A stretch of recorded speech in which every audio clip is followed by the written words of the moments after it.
그냥 회사 여직원이야. 괜한 의심 좀 하지 마. 남편 도윤은 제 눈을 똑바로 보며 그렇게 말했습니다. 하지만 저는 알고 있었죠. 그의 셔츠 주머니에서 나온 503호 룸키가 무엇을 의미하는지. 그 순간 제 심장은 얼어붙었고 손끝은 차갑게 식어갔습니다. 하지만 남편은 몰랐죠. 이 순간이 우리 결혼 10년의 끝이 될 거라는 걸. 이야기 시작 전 구독과 좋아요 부탁드리고 그럼 사연 시작합니다. 결혼한 지 10년이 되었습니다. 저 정은아는 그동안 단 한 번도 남편에게 큰 불만을 말한 적이 없었어요. 아니, 정확히는 말할 수 없었다고 해야 할까요? 도윤은 늘 바쁜 사람이었습니다. 아침 일찍 나가서 밤늦게 들어오는 게 일상이었죠. 주말에도 전화가 오면 나가야 했고, 명절에도 회사 연락이 왔습니다. 여보, 오늘도 늦어. 저녁 먼저 먹어. 이 문자를 받은 게 몇 번인지 이젠 세지도 않습니다. 처음엔 화가 났었어요. 결혼 초에는 혼자 먹는 밥상이 서러워서 눈물도 흘렸죠. 하지만 시간이 지나며 익숙해졌습니다. 아니, 익숙해지는 척했다고 해야겠네요. 그날도 평범한 날이었습니다. 아니, 평범해 보였다고 해야 맞겠죠. 새벽 1시가 넘어 도윤이 집에 들어왔습니다. 술 냄새가 났어요. 하지만 그것보다 더 신경 쓰이는 건 그의 셔츠에서 나는 낯선 향수 냄새였습니다. 회식이었어요? 응, 거래처 사람들이랑. 도윤은 대충 대답하고는 바로 샤워를 하러 갔습니다. 저는 그의 옷을 집어들었어요. 세탁기에 넣기 전 주머니를 확인하는 게 습관이거든요. 그런데 그때 뭔가 딱딱한 게 만져졌습니다. 플라스틱 카드 같은 것이었어요. 꺼내보니 호텔 룸키였습니다. 503호. 제 손이 떨렸습니다. 심장이 쿵쾅거리기 시작했죠. 아니야, 회사 사람들이랑 2차로 간 거겠지. 저는 스스로를 다독였습니다. 하지만 가슴 한쪽이 무너져 내리는 느낌을 지울 수가 없었어요. 그날 밤 저는 잠을 이룰 수 없었습니다. 침대에 누워 천장만 바라봤어요. 옆에선 도윤이 새근새근 잠들어 있었죠. 평온한 얼굴이었습니다. 너무 평온해서 오히려 낯설게 느껴질 정도였어요. 새벽 3시, 4시, 5시. 시간은 흘러갔지만 제 머릿속은 온통 그 룸키 생각뿐이었습니다. 혹시 제가 너무 예민한 걸까요? 10년을 함께 산 남편인데 믿어야 하는 거 아닐까요? 하지만 이상하게도 최근 몇 달간의 기억들이 퍼즐처럼 맞춰지기 시작했습니다. 요즘 도윤은 핸드폰을 항상 뒤집어 놓았어요. 예전엔 그러지 않았는데 말이죠. 그리고 문자가 오면 재빨리 확인하고는 곧바로 지웠습니다. 샤워 시간도 길어졌고 향수도 새 걸로 바꿨어요. 옷차림에도 신경을 쓰기 시작했죠. 다이어트 하려고. 도윤은 그렇게 말했습니다. 살이 쪄서 회사에서 이미지가 안 좋다고 했죠. 저는 그 말을 믿었어요. 아니, 믿고 싶었습니다. 하지만 지금 생각해보니 모든 게 수상했습니다. 다음 날 아침 저는 일부러 밝은 표정을 지었습니다. 도윤에게 아무것도 들키면 안 됐거든요. 그는 평소처럼 출근 준비를 하고 나갔습니다. 다녀올게. 응, 조심해서 다녀와요. 현관문이 닫혔습니다. 제 심장은 여전히 빠르게 뛰고 있었죠. 저는 결심했습니다. 알아봐야겠다고. 이대로 모른 척하며 살 수는 없었어요. 만약 제 의심이 맞다면 저는 어떻게 해야 할까요? 그리고 만약 틀렸다면 저는 남편을 의심한 나쁜 아내가 되는 걸까요? 오전 내내 집안일을 했습니다. 하지만 제대로 된 건 하나도 없었어요. 설거지를 하다가 그릇을 깨뜨렸고 청소기를 돌리다가 화분을 넘어뜨렸습니다. 머릿속은 온통 그 룸키 생각뿐이었어요. 점심때쯤 저는 차키를 들고 집을 나섰습니다. 도윤의 차를 확인해 봐야겠다고 생각했거든요. 지하 주차장으로 내려갔습니다. 우리 차는 늘 같은 자리에 세워져 있었죠. 차 문을 열고 안을 살펴봤습니다. 처음엔 아무것도 없어 보였어요. 하지만 조수석 밑을 보는 순간 저는 숨이 멎는 줄 알았습니다. 거기엔 작은 쇼핑백이 있었어요. 명품 브랜드 로고가 찍힌 가방이었습니다. 손이 떨렸지만 가방을 집어들었습니다. 안을 들여다보니 영수증이 있었어요. 구매자 이름은 강도윤. 구매 품목은 여성용 목걸이. 금액은 280만 원이었습니다. 280만 원. 저는 결혼 기념일에도 그런 선물을 받아본 적이 없었어요. 아니, 최근 몇 년간 제대로 된 선물을 받은 적도 없었죠. 생일에도 케이크 하나 사오지 않던 사람이었습니다. 가방 안에는 영수증만 있는 게 아니었어요. 장미꽃잎도 몇 개 떨어져 있었습니다. 말라 비틀어진 붉은색 꽃잎들이었죠. 그리고 차 안에는 낯선 향수 냄새가 가득했습니다. 저는 그 자리에 주저앉고 싶었어요. 하지만 참았습니다. 아직 확실한 건 아니잖아요. 혹시 회사 여직원 생일 선물일 수도 있죠. 아니, 그럴 리가 있나요? 280만 원짜리 목걸이를 직원한테 선물할 사람이 어디 있나요? 영수증을 자세히 봤습니다. 구매 날짜는 일주일 전이었어요. 그날은 도윤이 새벽 2시에 들어왔던 날이었죠. 거래처 회식이 길어졌다고 했었습니다. 저는 영수증을 핸드폰으로 사진을 찍었어요. 그리고 원래 자리에 다시 넣어뒀습니다. 도윤이 눈치채면 안 됐거든요. 차 안을 원래대로 정리하고 차 문을 잠갔습니다. 집으로 돌아오는 길에 다리가 후들거렸습니다. 엘리베이터 안에서 거울을 봤어요. 제 얼굴은 새하얗게 질려 있었습니다. 눈가는 빨갛게 충혈되어 있었죠. 집에 들어와 소파에 앉았습니다. 핸드폰 속 영수증 사진을 계속 들여다봤어요. 박서린. 영수증 하단에 적힌 구매자 연락처 옆에 메모된 이름이었습니다. 박서린이라는 사람은 누구일까요? 저는 도윤의 회사 홈페이지에 들어가 봤습니다. 직원 소개란을 클릭했어요. 영업부 직원들 사진이 쭉 나왔습니다. 그리고 거기서 박서린이라는 이름을 찾았죠. 29세, 입사 3년차 사원이었습니다. 사진 속 그녀는 웃고 있었어요. 예쁘고 젊었습니다. 제가 잃어버린 모든 것을 가진 것처럼 보였죠. 그날 저녁 도윤은 평소보다 일찍 들어왔습니다. 7시쯤이었어요. 현관문을 열며 밝게 웃었습니다. 일찍 들어왔네요? 오늘 일 별로 없었어. 그래요? 잘 됐네요. 저는 태어난 척했습니다. 저녁 식사를 차렸고 평소처럼 마주 앉아 밥을 먹었어요. 도윤은 아무렇지 않았습니다. 텔레비전을 보며 웃기도 했죠. 하지만 저는 한 입도 제대로 넘기지 못했어요. 밥알이 목에 걸리는 것 같았습니다. 도윤을 볼 때마다 그 영수증이 떠올랐거든요. 식사가 끝나고 설거지를 하는데 도윤이 샤워를 하러 갔습니다. 저는 재빨리 그의 가방을 뒤졌어요. 죄책감이 들었지만 어쩔 수 없었습니다. 가방 안에는 명함들이 잔뜩 들어 있었어요. 그 중에서 하나를 발견했습니다. 박서린 영업부 사원. 핸드폰 번호가 적혀 있었죠. 저는 그 번호를 제 핸드폰에 저장했습니다. 그날 밤도 잠을 이룰 수 없었어요. 도윤은 제 옆에서 편히 자고 있었습니다. 코까지 골며 깊은 잠에 빠져 있었죠. 저는 그런 도윤을 바라봤습니다. 10년을 함께 산 사람이었어요.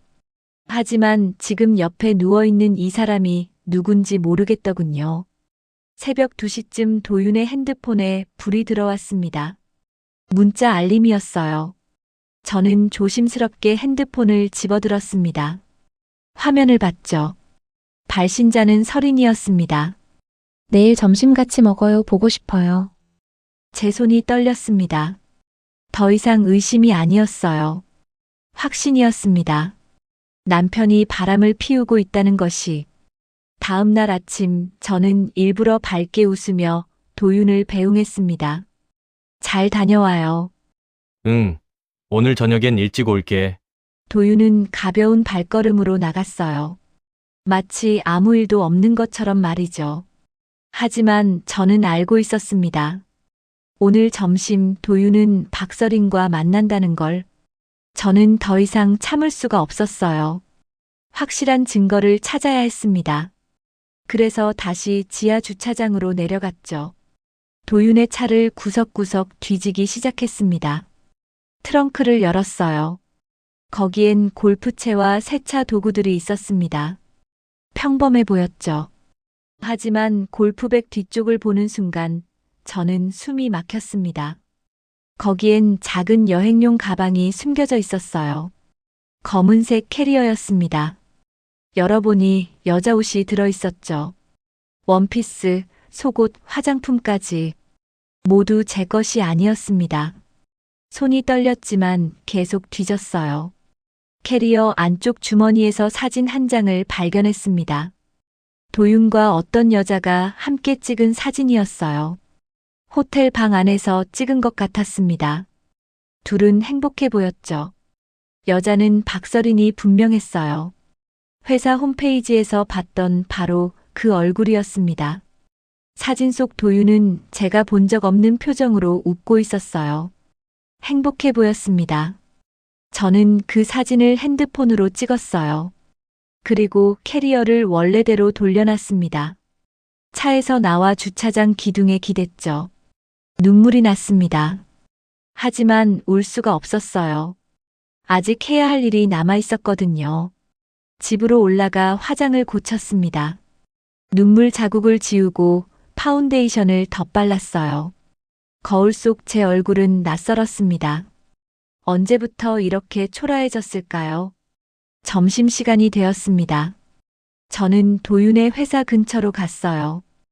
회사 건물 맞은편 카페에 앉아서 기다렸습니다.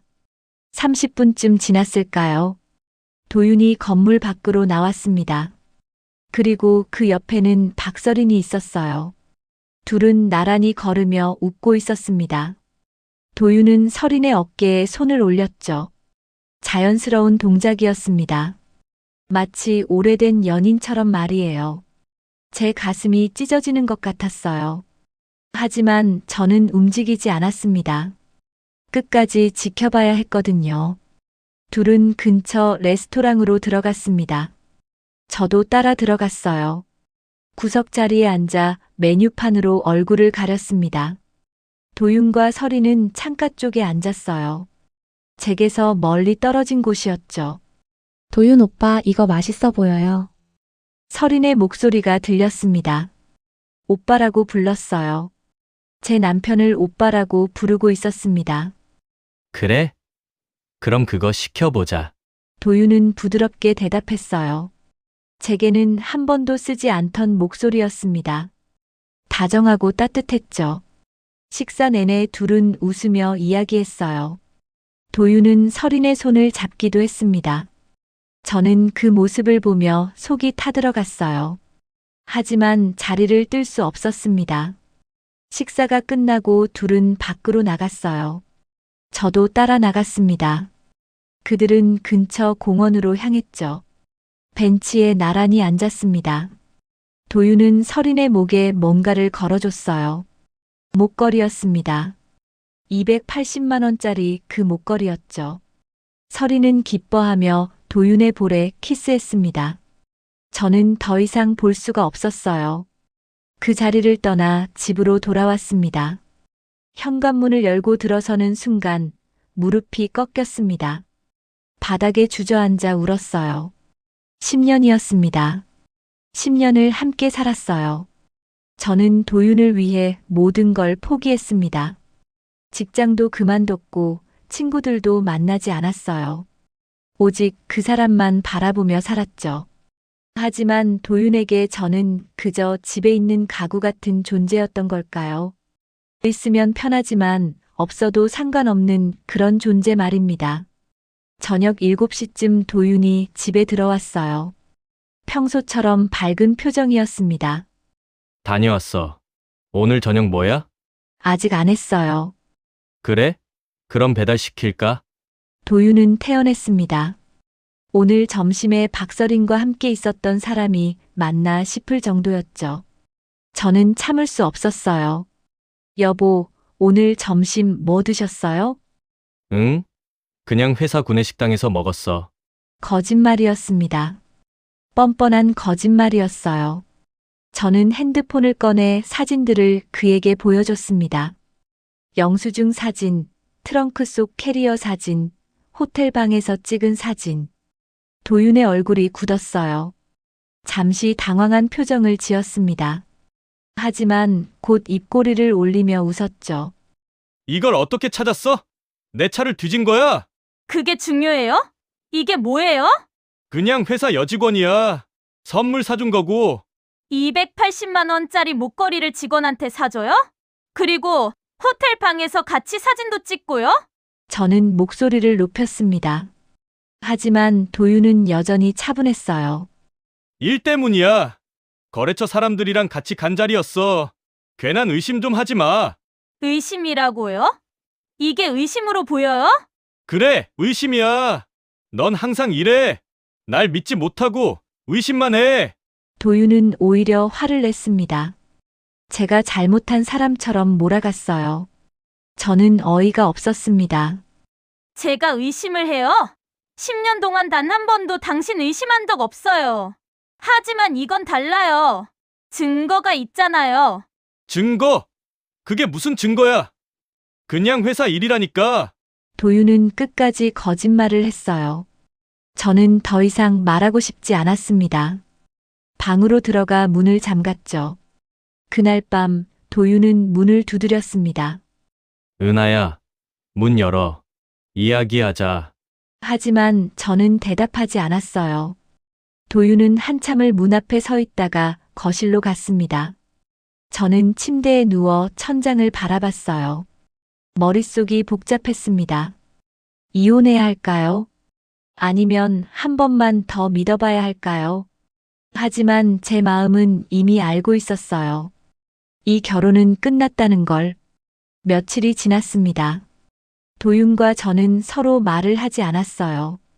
같은 집에 살지만 남남처럼 지냈죠. 도윤은 더 늦게 들어오기 시작했습니다. 어느 날 새벽 도윤의 핸드폰에서 알림음이 들렸어요. 저는 잠결에 핸드폰을 봤습니다.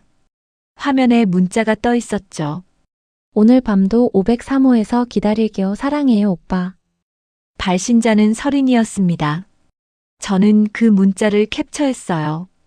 그리고 도윤을 깨웠습니다. 이게 뭐예요? 도윤은 눈을 비비며 핸드폰을 봤어요. 그리고는 한숨을 쉬었습니다. 그래, 맞아. 뭐가 맞아요? 사귀는 거 맞아. 박서린이랑. 도윤은 드디어 인정했습니다. 하지만 미안해하지 않았어요. 오히려 당당했죠. 언제부터였어요? 6개월쯤 됐어. 왜요? 제가 뭘 잘못했어요? 잘못한 건 없어. 그냥 재미없었어. 재미없었다고요. 10년을 함께 산 아내가 재미없어서 바람을 폈다는 겁니까? 저는 할 말을 잃었습니다. 서린이는 달라. 젊고 예쁘고 같이 있으면 즐거워. 넌 항상 똑같잖아. 집에서 빨래하고 청소하고 그게 다잖아. 그럼 이혼하자고요?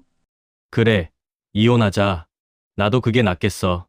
도윤은 차가운 얼굴로 말했습니다. 제 심장이 얼어붙는 것 같았어요.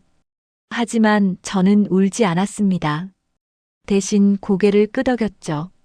알았어요. 이혼해요. 위자료 같은 건 기대하지 마.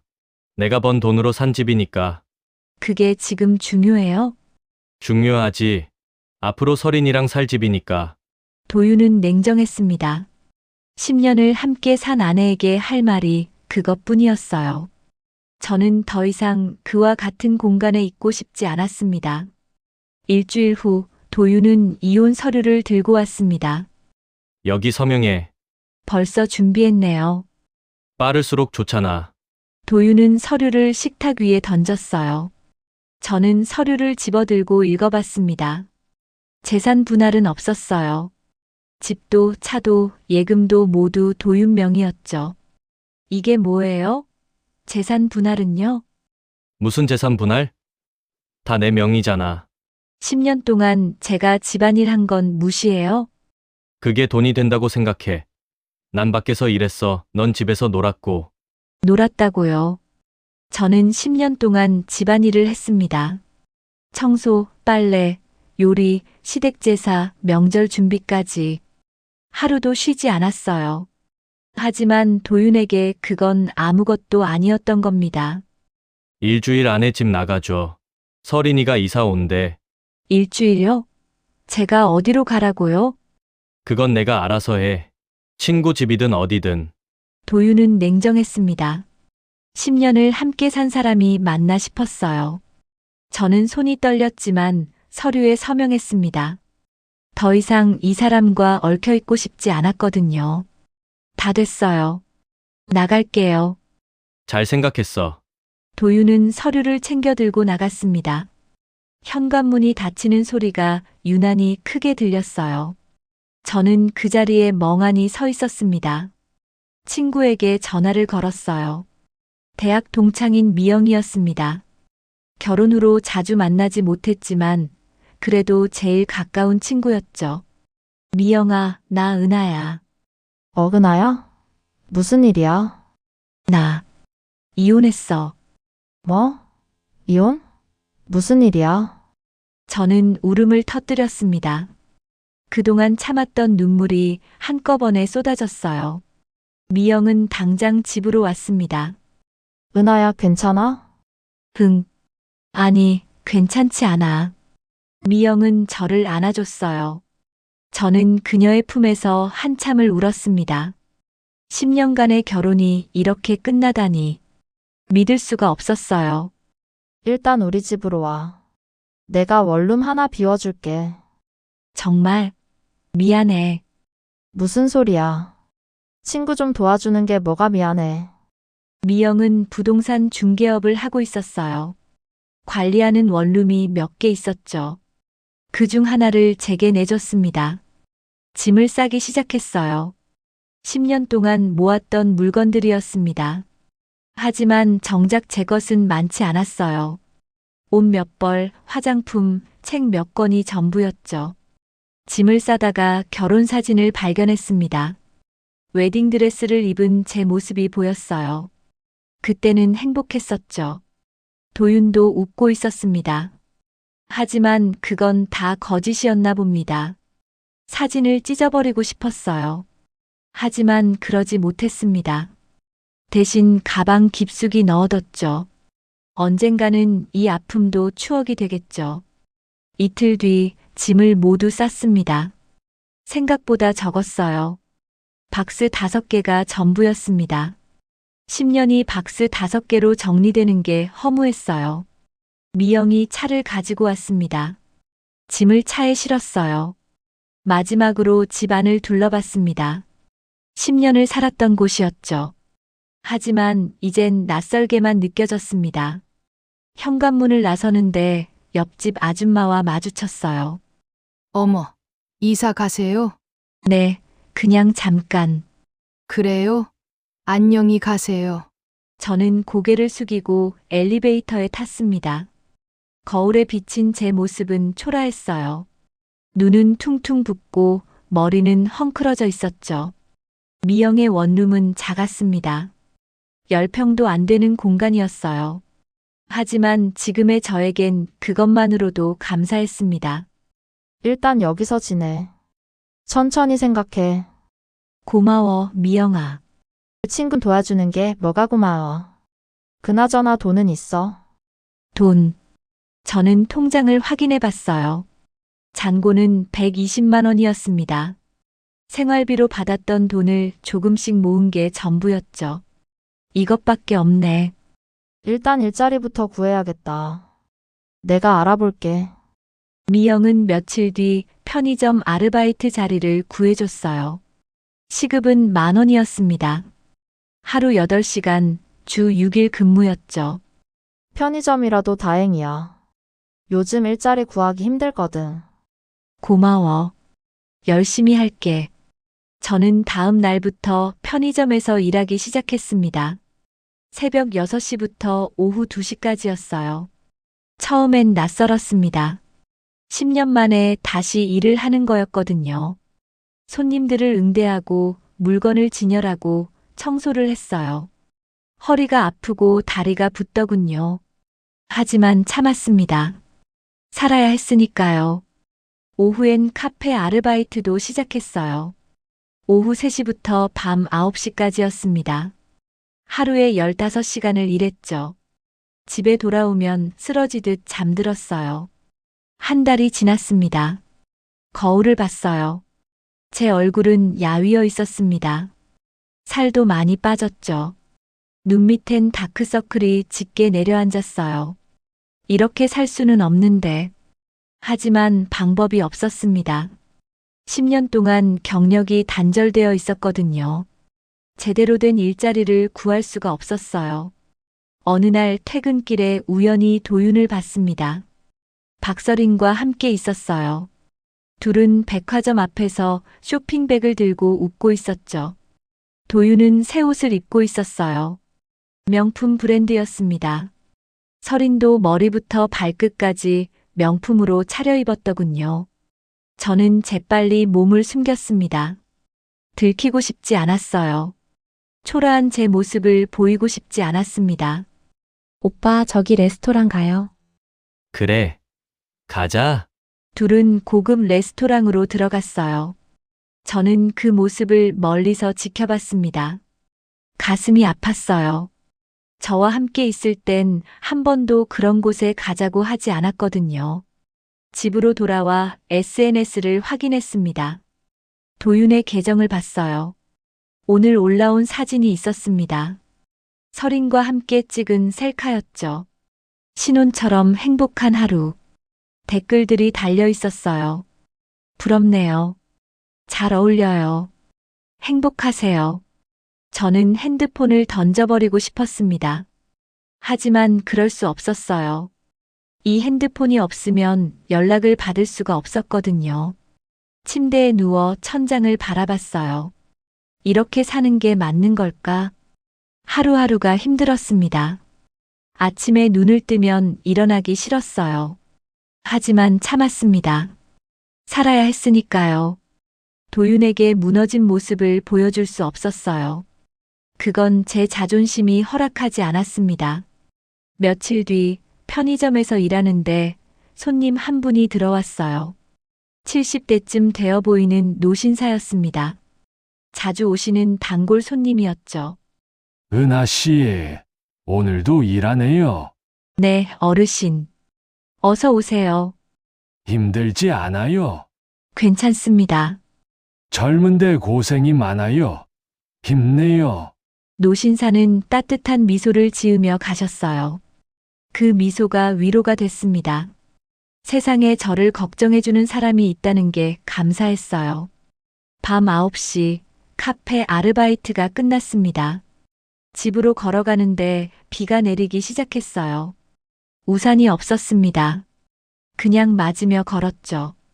비에 젖은 옷이 축축했어요. 몸이 떨렸습니다. 하지만 계속 걸었어요. 집까지는 20분 정도 걸렸습니다. 원룸 문을 열고 들어갔어요. 불을 켰습니다. 좁은 방이 눈에 들어왔죠. 침대와 책상, 옷장이 전부였어요. 젖은 옷을 벗고 샤워를 했습니다. 따뜻한 물이 몸을 감쌌어요. 그제야 눈물이 났습니다. 샤워하면서 한참을 울었어요. 왜 이렇게 됐을까요? 저는 뭘 잘못한 걸까요? 10년을 헌신했는데 왜 이런 대우를 받아야 하나요? 샤워를 마치고 침대에 누웠어요. 핸드폰을 켰습니다. 미영에게서 문자가 와 있었어요. 은하야, 잘 지내? 힘들면 언제든 연락해. 응, 고마워. 잘 지내. 거짓말이었습니다. 전혀 잘 지내지 못하고 있었어요. 하지만 미영에게 짐이 되고 싶지 않았습니다. 그날 밤 저는 오랜만에 꿈을 꿨어요. 도윤과 행복했던 시절의 꿈이었습니다.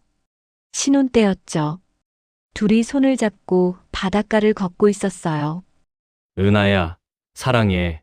나도 사랑해. 행복한 꿈이었어요. 하지만 깨고 나니 현실이 더 참담했습니다. 그건 이미 돌아갈 수 없는 과거였으니까요. 2달이 지났습니다. 저는 여전히 하루 15시간씩 일했어요. 몸은 힘들었지만 익숙해졌습니다. 이게 제 일상이 됐죠. 어느 날 편의점에 박서린이 들어왔어요. 저를 보고 깜짝 놀라는 표정을 지었습니다. 어머, 언니. 저는 대답하지 않았어요. 그저 무표정하게 서 있었습니다. 여기서 일하세요? 힘들겠다. 서리는 동정하는 듯한 표정을 지었어요. 하지만 눈빛은 차갑더군요. 승리자의 여유가 느껴졌습니다. 담배 한 갑 주세요. 네. 저는 기계적으로 담배를 건넸어요. 서리는 카드를 내밀었습니다. 도윤의 카드였어요. 부부 공동명의 카드였죠. 도윤 오빠가 잘 돌봐줘서 행복해요. 언니도 좋은 사람 만나요. 그럼. 서리는 가벼운 발걸음으로 나갔습니다. 저는 그녀의 뒷모습을 지켜봤어요. 분노가 치밀어 올랐지만 참았습니다. 그날 밤 저는 또 울었어요. 언제까지 이렇게 살아야 할까요? 끝이 보이지 않았습니다. 3개월이 지났습니다. 저는 여전히 편의점과 카페에서 일하고 있었어요. 조금씩 돈을 모으고 있었죠. 통장 잔고는 300만 원까지 늘어났습니다. 조금만 더 모으면 작은 가게라도 차릴 수 있을까요? 아직 구체적인 계획은 없었어요. 하지만 희망은 있었습니다. 어느 날 편의점에서 일하는데 텔레비전 뉴스가 나왔어요. 귀를 의심했습니다. 중소기업 사연 상사 부정자금 스캔들 연루 영업이사 강도윤 씨 조사 중. 뉴스 화면에 도윤의 얼굴이 나왔어요. 기자들에게 둘러싸여 고개를 숙이고 있었습니다. 강도윤 씨는 부하 직원과 공모해 투자금을 빼돌린 혐의를 받고 있습니다. 부하 직원. 박서린을 말하는 걸까요? 저는 핸드폰으로 관련 기사를 검색했어요. 자세한 내용이 나와 있었습니다. 박서린이 도윤 명의로 허위 계약을 체결했다고 했어요. 그리고 투자금 5억 원을 빼돌렸죠. 도윤은 연대 보증인이었습니다. 이게 무슨... 도윤은 사기를 당한 겁니다. 서린에게 완전히 속은 거였어요. 저는 복잡한 감정이 들었습니다. 며칠 뒤 더 충격적인 뉴스가 나왔어요. 박서린이 돈을 들고 해외로 도주했다는 내용이었습니다. 행방을 알 수 없다고 했죠. 도윤은 모든 책임을 떠안게 됐어요. 회사에서 해고됐고 5억 원의 빚을 지게 됐습니다. 집도 압류됐다고 했어요. 저는 그 기사를 읽으며 묘한 기분이 들었습니다. 복수가 된 것 같기도 했고 동시에 허무하기도 했어요. 며칠 뒤 미영이 집에 찾아왔습니다. 은하야, 이거 봤어? 응, 봤어. 강도윤 그 인간 완전히 망했더라. 집도 경매 넘어갔대. 그래, 당연하지. 5억 빚을 어떻게 갚아. 그나저나 너무 잘 됐다. 인과응보야. 미영은 통쾌했어요. 하지만 저는 그렇게 기뻐할 수가 없었습니다. 한때는 사랑했던 사람이었으니까요. 근데 그 집 경매 공고 봤어. 아니, 무슨... 내가 사진 찍어 왔어. 이거. 미영은 핸드폰을 보여줬어요. 경매 공고였습니다. 주소를 보는 순간 제 심장이 멎는 줄 알았어요. 그 집이었습니다. 제가 10년을 살았던 바로 그 집이었어요. 제가 쫓겨났던 그 집 말입니다. 이 집, 응, 내가 살던 집 맞지? 완전 싸게 나왔더라. 시세의 60%래. 저는 공고를 자세히 봤어요. 감정가 3억, 최저 입찰가 1억 8천. 생각보다 쌌습니다. 은행에서 급하게 처분하려나 봐. 그렇겠지. 저는 복잡한 심정이었어요. 그 집에 다시 들어가고 싶은 마음은 없었습니다. 하지만 묘한 기분이 들더군요. 다음 날 편의점 단골 노신사가 오셨어요. 요즘 자주 보지 못했었는데 오랜만이었습니다. 은하 씨, 잘 지냈어요? 네, 어르신. 어르신은요? 나야 뭐 늘 그렇지. 요즘 은하 씨 안 좋은 일 있었다며? 어떻게 아셨어요? 소문 들었어. 이혼했다고. 힘들었겠어요. 저는 고개를 끄덕였어요. 노신사는 따뜻한 눈빛으로 저를 바라봤습니다. 인생은 길어요. 지금은 힘들어도 나중엔 좋은 날이 올 거야. 감사합니다. 나도 젊었을 때 많이 힘들었어. 사업도 망하고, 아내도 잃고, 하지만 다시 일어섰지. 은하 씨도 할 수 있어요. 노신사의 말이 위로가 됐어요. 저는 미소 지으며 고개를 숙였습니다. 예, 힘내요. 응원할게요. 노신사는 커피 한 잔을 사시고 가셨어요. 저는 그 뒷모습을 지켜봤습니다. 따뜻한 분이었어요. 며칠 뒤 도윤에게서 전화가 왔습니다. 놀랐어요. 이혼한 후 처음 받는 전화였거든요. 여보세요? 은하야, 나야. 목소리가 많이 지쳐 있었어요. 예전의 도윤이 아니었습니다. 무슨 일이에요? 나 지금 많이 힘들어. 도와줄 수 있어? 도와달라고요? 응, 돈 좀 빌려줄 수 있어? 나중에 꼭 갚을게. 저는 어이가 없었습니다. 저를 버리고 나간 사람이 이제 와서 돈을 빌려달라고 하다니. 저도 돈 없어요. 하루하루 겨우 살고 있어요. 제발 정말 급해. 빚쟁이들이 매일 찾아와. 그건 제 문제가 아니에요. 서린한테 부탁하세요. 서린이는 연락이 안 돼. 해외로 도망갔어. 그래서 이제 저한테 연락하는 거예요? 도윤은 대답하지 못했어요. 저는 한숨을 쉬었습니다. 도윤 씨, 저희는 이미 끝났어요. 더 이상 연락하지 마세요. 은하야, 저는 전화를 끊었습니다. 손이 떨렸어요. 하지만 후회는 없었습니다. 도윤과는 이미 끝난 관계였으니까요. 한 달이 더 지났습니다. 저는 여전히 두 곳에서 아르바이트를 하고 있었어요. 어느 날 편의점에서 일하는데 노신사가 오셨어요. 그런데 얼굴이 많이 안 좋아 보였습니다. 어르신, 괜찮으세요? 응, 괜찮아. 그냥 좀 피곤해서. 무리하지 마세요. 고마워요. 은하 씨. 노신사는 우유 한 팩을 사가셨어요. 저는 왠지 모를 불안감이 들었습니다. 일주일 후 노신사가 돌아가셨다는 소식을 들었어요. 심장마비였다고 했습니다. 저는 충격을 받았죠. 갑자기였거든요. 장례식장에 갔습니다. 조문객은 많지 않았어요. 노신사는 혼자 사셨고 가족도 없었다고 했습니다. 고인께서 은하 씨를 많이 아꼈어요. 장례식장 직원이 말했어요.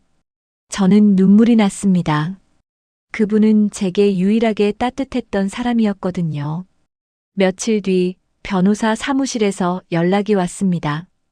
정은하 씨 맞으시죠? 네, 맞는데요. 고 박정호 씨의 유언 집행자입니다. 만나서 이야기 좀 나눌 수 있을까요? 박정호. 노신사의 성함이었어요. 저는 놀라며 변호사 사무실로 갔습니다. 앉으세요. 변호사는 서류를 꺼냈어요. 유언장이었습니다. 고인께서 은하 씨 앞으로 재산을 남기셨습니다. 네. 무슨 말씀이세요? 여기 보세요. 변호사는 유언장을 보여줬어요. 거기엔 분명히 제 이름이 적혀 있었습니다. 정은하에게 내가 운영하던 카페 꿈길을 물려준다. 그녀는 어려운 상황에서도 포기하지 않고 열심히 살았다. 내가 가진 작은 것이지만 그녀의 새로운 시작에 도움이 되길 바란다. 저는 믿을 수가 없었어요. 카페를 저한테 물려주신다고요. 카페 꿈길은 고인께서 30년간 운영하신 곳입니다. 건물도 고인 소유였고요. 시세로는 약 5억 정도 됩니다. 5억이요? 네. 건물과 카페 영업권, 그리고 예금 2천만 원까지 모두 은하 씨 앞으로 남기셨어요. 저는 눈물이 났습니다. 노신사가 왜 이런 결정을 하셨는지 알 수 없었어요. 저는 그저 편의점 아르바이트생일 뿐이었는데 고인께서 당부 말씀을 남기셨습니다. 은하 씨가 행복하게 살았으면 좋겠다. 과거에 얽매이지 말고 새로운 미래를 만들어가길 바란다고요. 저는 한참을 울었어요. 고마웠습니다. 이 세상에 저를 이렇게까지 생각해주는 분이 있다는 게 믿기지 않았어요. 일주일 후에 등기 이전 절차를 진행하겠습니다. 감사합니다. 저는 변호사 사무실을 나왔어요. 거리를 걸으며 하늘을 올려다봤습니다. 파란 하늘이 눈부셨어요. 어르신, 정말 감사합니다. 저는 마음속으로 노신사께 감사 인사를 드렸습니다. 그분 덕분에 제 인생이 바뀌게 됐으니까요. 며칠 뒤 미영에게 이 소식을 전했어요. 진짜? 5억짜리 카페? 나도 믿기지 않아. 세상에. 은하야, 정말 잘 됐다. 너무 잘 됐어. 미영은 저를 껴안으며 기뻐했어요. 저도 웃었습니다. 오랜만에 진심으로 웃는 것 같았어요. 근데 그 집 경매 어떻게 됐어? 아, 강도윤 집? 어제 낙찰됐대. 누가 샀대? 잘 모르겠어. 근데 최저가에 낙찰됐다더라. 저는 고개를 끄덕였어요. 이젠 그 집도 도윤도 제 삶에 아무 의미가 없었습니다. 일주일 후 카페 등기 이전이 완료됐어요. 저는 카페 꿈길의 주인이 됐습니다. 변호사와 함께 카페로 갔어요. 여기입니다. 카페는 조용한 주택가에 있었어요. 2층 건물이었습니다. 1층은 카페였고 2층은 주거 공간이었죠. 문을 열고 들어갔습니다. 따뜻한 나무 향이 났어요. 카페는 아늑했습니다. 큰 창으로 햇살이 들어왔고 책장에는 책들이 가득했죠. 노신사께서 직접 인테리어 하신 거예요. 손님들도 많았고요. 그러셨구나. 저는 카페 안을 천천히 둘러봤어요. 구석구석 노신사의 손길이 느껴졌습니다. 정성스럽게 관리된 흔적들이 보였죠. 2층으로 올라갔어요. 방 2개와 화장실, 작은 부엌이 있었습니다. 깨끗하게 정리되어 있었어요. 여기서 살 수 있겠네요. 네, 고인께서도 여기서 사셨어요. 저는 창밖을 내다봤습니다. 작은 정원이 보였어요. 꽃들이 피어 있었습니다. 노신사가 가꾸셨던 거겠죠. 정말 감사합니다. 저는 다시 한번 고개를 숙였어요. 노신사께, 그리고 이 새로운 시작에 감사했습니다. 다음 날부터 카페를 정리하기 시작했어요. 먼지를 닦고 물건들을 정리했습니다. 미영도 와서 도와줬죠. 여기 진짜 좋다. 분위기 있어. 그치? 나도 마음에 들어. 손님들도 금방 올 거야. 일주일 동안 청소하고 정리했어요. 카페는 점점 제 것이 되어갔습니다. 메뉴판도 새로 만들었고 원두도 새로 주문했어요. 그러던 어느 날 신문을 보다가 경매 공고 페이지를 펼쳤습니다. 습관적으로 넘기다가 멈췄어요. 도윤의 집 주소가 보였거든요. 경매가 끝났다는 표시가 되어 있었습니다. 낙찰가는 1억 8천만 원이었어요. 그 집이 이제 누군가의 것이 되었구나. 묘한 기분이 들었어요. 한때는 제 집이었던 곳입니다. 하지만 이젠 아무 미련도 없었어요. 저는 신문을 접었습니다. 그리고 카페 창밖을 바라봤어요. 햇살이 따스하게 비치고 있었습니다. 이제 새로 시작하는 거야. 저는 스스로에게 말했어요. 과거는 과거일 뿐입니다. 중요한 건 지금 그리고 앞으로였죠. 카페 문을 열기 전날 밤, 저는 2층 방에 누워 있었어요. 창밖으로 달이 보였습니다. 밝고 둥근 달이었죠. 어르신, 잘 지켜봐 주세요. 열심히 할게요. 저는 노신사께 말했어요. 그분이 들어주실 거라 믿었습니다. 다음 날 아침, 드디어 카페 문을 열었습니다. 간판에 불을 켰어요. 카페 꿈길. 노신사가 지으신 이름이었습니다. 첫 손님이 들어왔어요. 동네 주민이었습니다. 여기 주인 바뀌었어요? 네, 제가 새로 운영하게 됐습니다. 아, 그러시구나. 박 사장님은 어디 가셨어요? 돌아가셨어요. 아, 그러셨구나. 좋은 분이셨는데. 손님은 아쉬워하며 커피를 주문했어요. 저는 정성껏 커피를 내렸습니다. 노신사가 남기신 레시피대로 만들었죠. 맛있네요. 박 사장님 맛 그대로예요. 감사합니다. 첫 손님이 만족하며 나갔어요. 저는 기뻤습니다. 잘할 수 있을 것 같았어요. 하루 종일 손님들이 조금씩 들어왔어요. 많지는 않았지만 시작으로는 나쁘지 않았습니다. 저녁이 되어 문을 닫고 매출을 정리했어요. 30만 원. 첫날 치고는 괜찮았어요. 저는 만족스러웠습니다. 손님들이 점점 늘어났어요. 단골들이 생기기 시작했죠. 소문을 듣고 오는 사람들도 있었습니다. 저는 자신감이 생겼어요. 카페 운영이 재미있었습니다. 사람들과 이야기하는 것도 좋았죠. 한 달이 지났습니다. 매출은 월 900만 원이 됐어요. 생활비를 쓰고도 남는 돈이 생겼습니다. 이 정도면 충분해. 저는 만족했어요. 돈을 많이 버는 게 중요한 게 아니었습니다. 행복하게 사는 게 더 중요했죠. 어느 날 저녁 카페 문을 닫으려는데 누군가 들어왔어요. 돌아보니 도윤이었습니다. 은하야, 도윤은 많이 초라해져 있었어요. 옷은 구겨져 있었고 얼굴은 수척했습니다. 예전에 당당했던 모습은 어디에도 없었죠. 무슨 일이에요? 나 여기서 일 좀 시켜줄 수 있어? 일이요? 응, 나 지금 정말 힘들어. 빚쟁이들한테 쫓기고 있어. 제발 도와줘. 도윤은 애원하듯 말했어요.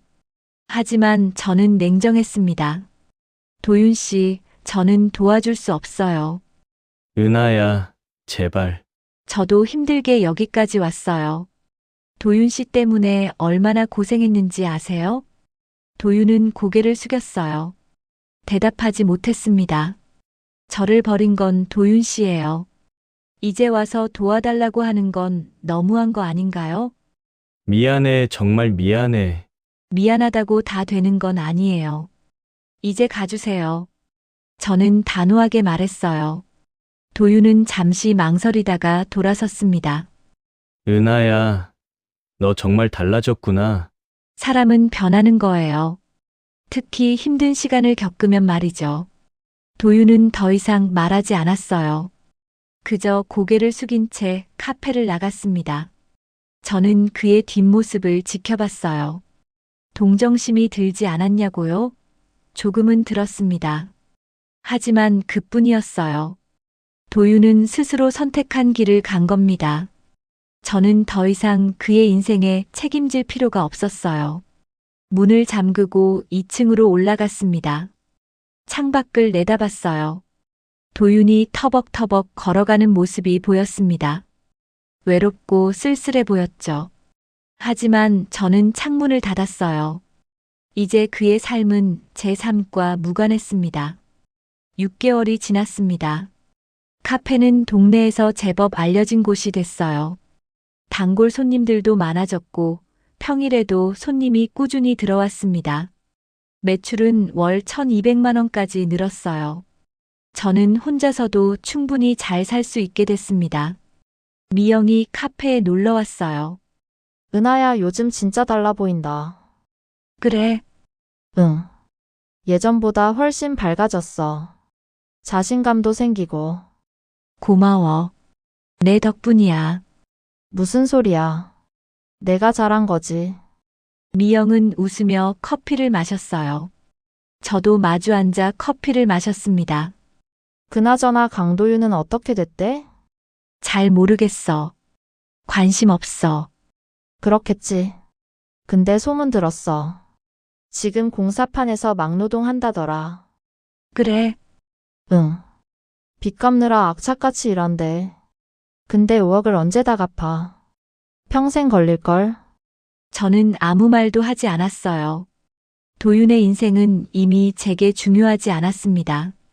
박서리는 그 여자? 아직도 해외에 있나 봐. 인터폴에 수배됐다던데. 그렇구나. 둘 다 자업자득이었어요. 저는 더 이상 그들에 대해 생각하고 싶지 않았습니다. 오후 3시쯤 미영이가 가고 난 후 저는 잠시 의자에 앉아 쉬었어요. 창밖을 내다봤습니다. 햇살이 따스하게 비치고 있었어요. 거리를 걷는 사람들이 보였습니다. 평화로운 오후였죠. 이게 내 일상이구나. 저는 미소 지었어요. 10년 전 결혼할 때는 이런 미래를 상상하지 못했습니다. 남편에게 버림받고 혼자서 카페를 운영하게 될 거라고는 생각도 못했죠. 하지만 지금 저는 행복했어요. 누군가에게 의지하지 않아도 됐습니다.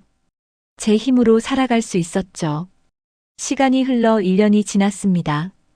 카페는 이제 동네의 명소가 됐어요. 잡지에도 소개됐고 블로그에도 많이 올라왔습니다. 저는 직원도 한 명 뽑았어요. 혼자서는 버거워지기 시작했거든요. 그 찰나에 저는 새로운 계획을 세우기 시작했고 몇 달의 고민 끝에 저는 지점을 내기로 결심했어요. 저는 결심한 순간부터 2년 동안 밤낮 없이 열심히 준비했습니다. 그 노력 끝에 드디어 지점 오픈에 성공했어요. 본점도 여전히 번창하고 있죠.